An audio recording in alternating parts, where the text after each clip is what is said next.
Mwenyekiti. Karibu. Karibu. Asante. Vipi, mbona mbio ndugu yangu? Mwenyekiti. Mimi huko nilipotoka sio kwema kabisa. Tatizo nini? Leo naenda shambani kwangu, nakagua na mkuta mtu shambani kwangu ameanguka. Yaani amelala, sijajua kama amekufa au vipi. Umemkuta mtu ameanguka? Nimemkuta mtu ameanguka. Sasa mimi niko na hapa, mimi sielewi, afu nipigie simu bingo na bwana nifike kwa kwanza serikali. Unajua tunafanyaje? Ulimgusa labda? Hapana, sijamgusa, ila nimemwita, kila nikimwita haitiki. Na hujawahi kumuona sehemu yote wewe? Sijawahi kumuona, maana sura yake mimi kwangu ile ngeni. Twende kwanza tukamwangalie. Asante. Twende kwanza.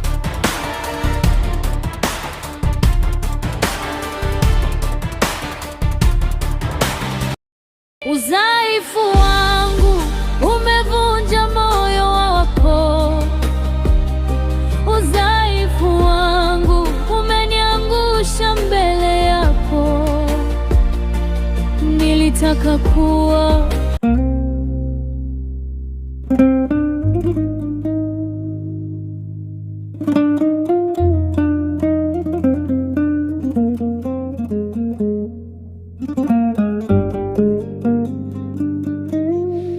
mjinga. Mimi naondoka, ugali uniwekee, vyombo uoshe na nguo zangu zipo ndani. Nikirudi nataka nizikute juu ya kamba na ndani ufagie. Unaenda wapi? Wewe koma, sitaki maswali.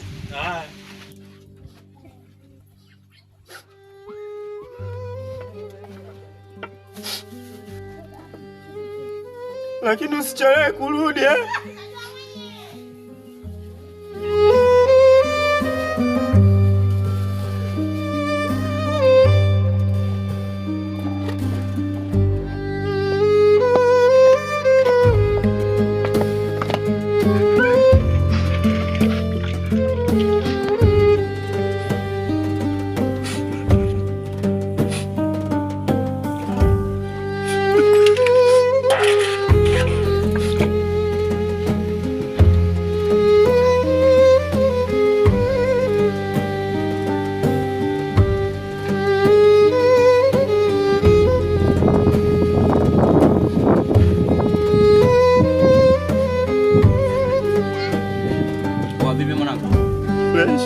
Kama kawa? Kwa siku hizi mwanangu unapikishwa, unaosheshwa vyombo, unataka kufulishwa na nguo, sio? Ananiambia mke wangu nimpikie nikamweke ndani. Kwa mke kaenda wapi? Mimi sijui alipoenda tu, kaniambia tu nimpikie kisha nioshe vyombo. Wewe unajui mke alipoenda? Yaani wewe mke wako wewe yaani umoshe na vyombo, umpikie umoshe na vyombo. Hivyo jamaa, unaingia kilini kwa? Kwa ndo angalia ugali kwanza, umeiva au hujaiva?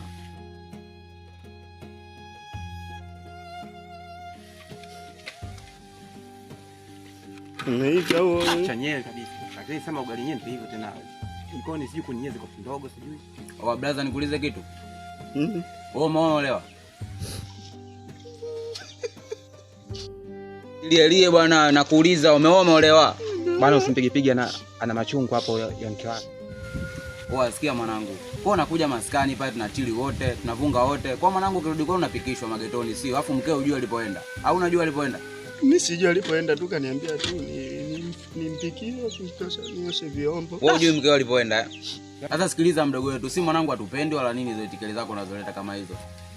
Si tusha mahindi. Uwezekano upikishwe kama hivyo mtoto wa kiume, unapikishwaje sasa? Sure, sio vizuri kabisa.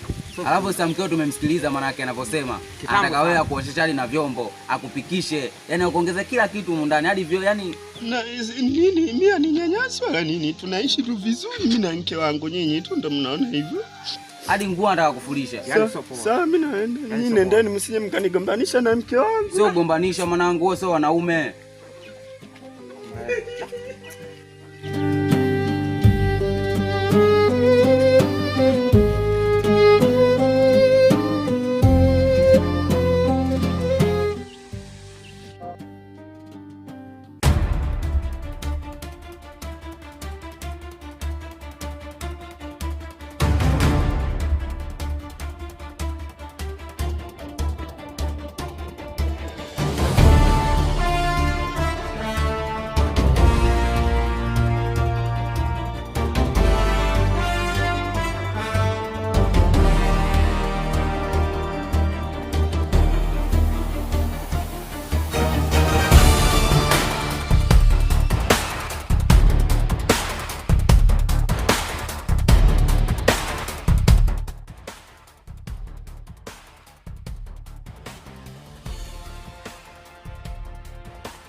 Bwana huyu mgeni huyu. Mimi sijawahi kumuona. Imekuwaje? Sielewi, mimi ndo nafika shamba tu namkuta mtu hapo tayari. Hapa sasa cha kufanya bwana, itabidi tupigie simu serikali hapa ifike ili tujue tunafanyaje. Halo. Unaongea na mwenyekiti?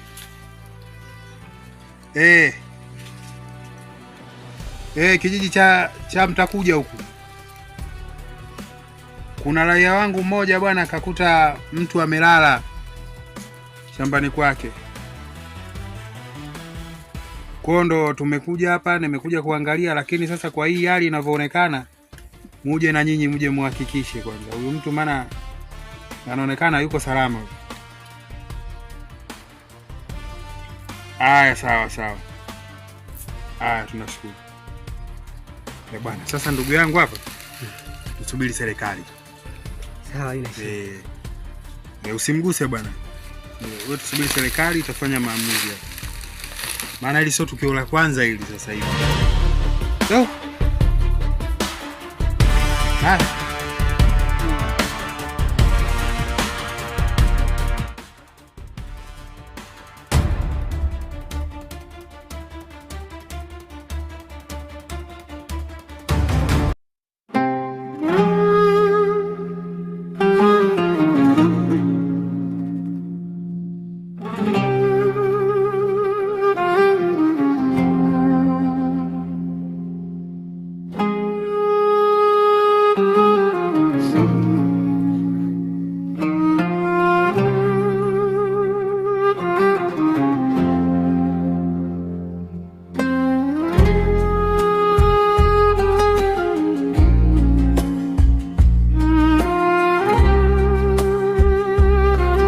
Vipi? Mbona unalia? Tatizo mke wangu. Mke wako kafanya nini? Amekuwa ni mtu wa kuninyanyasa, kunipiga, napika nyumbani. Yaani kiufupi, kazi za pale zote nazifanya mimi. Anakupiga?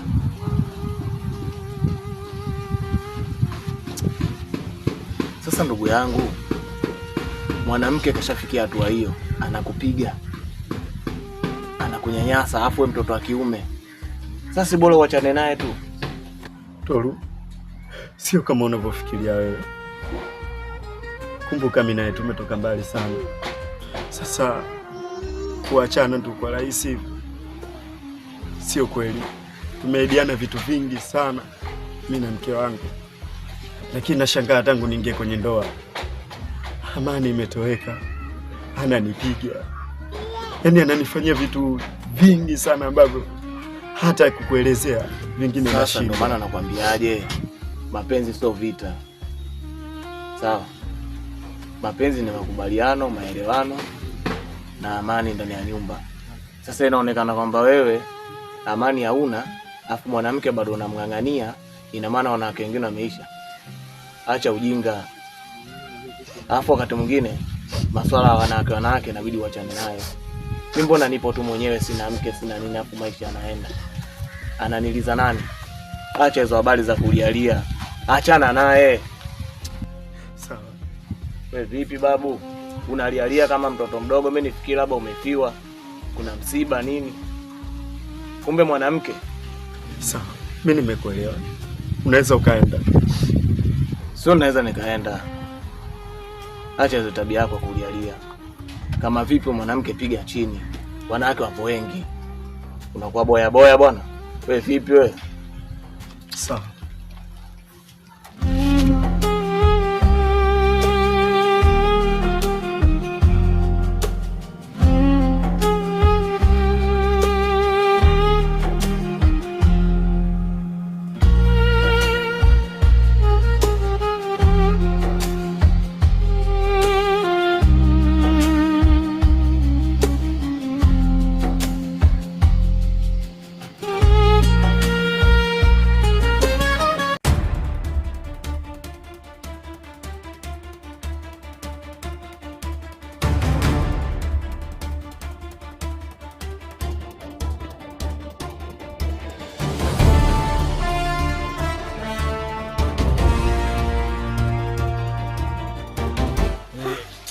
mwenyekiti, mguu mimi nimetoka huko, nilikuwa nakufuata wewe. Sawa sawa. Lakini Mungu kapenda tumekutana hapa njiani. Naweza kumaliza shida zangu. Nimekuja hapa, mimi nahitaji nisaidie.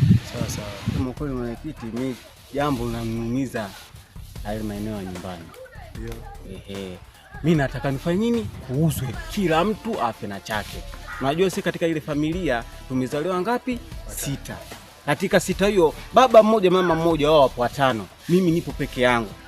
Fahamu? Kwa hiyo mimi nasema kila mtu kuuzwe afe na chake. Lakini wale wenzangu wao wameshikilia nini? Hawataki kuuza. Wao wapo wengi wale, na mimi sitaki jambo hili, mimi watanisurumu. Ndio maana mimi nashikilia pale kuuzwe, kila mtu afanye mpango wao. Lakini wao wameshikilia sijui kuuzwe sijui na nini, jambo hili mimi sitaki mwenyekiti. Kwa hiyo nimekuja hapa, naomba unisaidie mwenyekiti wangu. Mimi nikisha kunini tu wewe mwenyewe utafurahi. Basi sawa. Mimi hilo swala bwana nitakusaidia. Kuna bwana mmoja huyo anahitaji eneo. Kwa hiyo cha kufanya nitakusaidia. Basi nitashukuru sana mwenyekiti wangu. Pamoja na hayo kidogo bwana, sasa hivi kuna changamoto ndugu yangu. Changamoto kama jana kuna kijana yule nani huyo amekuja mbio pale. Sawa? Amedai kwamba shambani kwake kamaona mtu amelala. Kwenda pale tunakwenda tunakuta maiti. Tunapigia simu serikali, inafika, tunabeba maiti wanaenda. Lakini kuna uchunguzi unaendelea. Lakini hata hivyo mimi kama mwenyekiti pia nimeachiwa majukumu ya kuwa nifanye uchunguzi ili nijue kwamba hili swala linaendelea. Ngoja kwa sasa. Lakini sio mlevi huyo? Hapana. Asiye mlevi, kashakunywa midude yake alafu kazidiwa. Kwa jinsi anavyoonekana sio mlevi, kwa sababu yuko smart. Sawa na kuonekana kwamba ana dalili ya ulevi, hapana. Ila sasa nimeachiwa mtihani kwamba tufanye uchunguzi na wao wanafanya uchunguzi wao. Sawa. Sasa nyinyi kuna muda mwingine tunaita vikao ama uzuri vijana wangu, na nyinyi ndio vijana wenyewe tunawategemea. Sawa.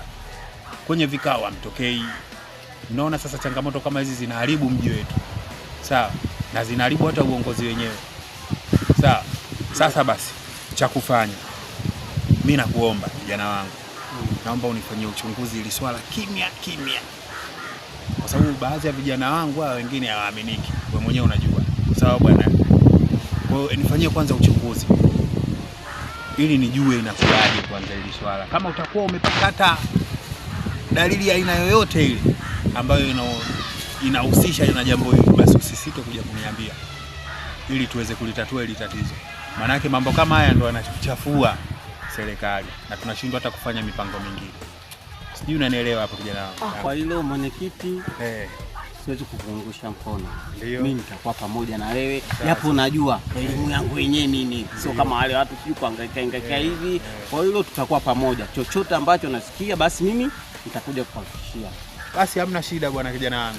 Haya inshallah, lakini ndio hivyo sasa. Haya sawa bwana. Nitalifanyia kazi bwana, usiwe na wasiwasi. Haya inshallah pamoja. Haya. Wacha mimi niende basi. Haya sawa. Haya.